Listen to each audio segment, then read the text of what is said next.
by Carlos P. Romulo. I am a Filipino, inheritor of a glorious past, hostage to the uncertain future.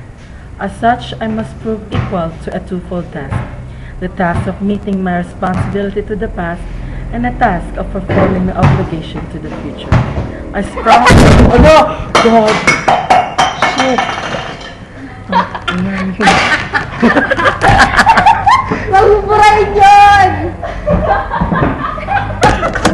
Ay, bukal sa ulo! Putangin na inyo. Uy, gagi. Uy, may nakalagay dito, computer only. Ano yun? Saan na? Hindi ka pa nagsasalita na. Ay! Uy, gagi. Natamaan yung Napukulan computer. na siya sa ulo eh. Kasi, sino yun? Si Abby. Ito si Abby. Sino yun? Magsisimula na naman ako sa umpisa. Ito din, sinira. Naglagay-lagay dito ng kamay.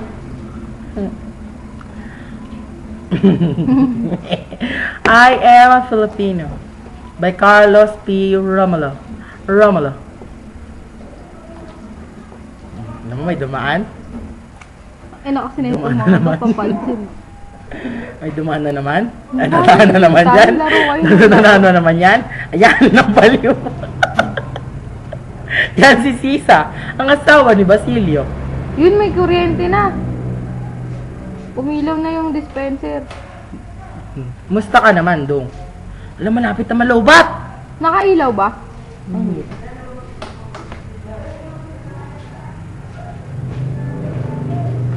Pero,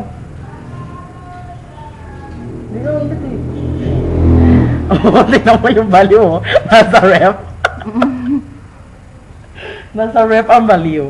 Uy, Abby, umalis ka dyan! Sige, pag nalobat yan bakla, iyak tawa. Eh, kasi to eh. Pupunta yan dito, mama. Uy, ang init, friend. Bilis na! Nakakatawa yung pagmumukha mo, Abby. Daming ceremonies ni Gago. Ano ba, malas tayo? Wala, dayaan nyo ah. Oh, bakit may kuryente doon? Yes. Atas. Ba't naka ano yan? Video. Bakit? Anong gusto mo? Ha?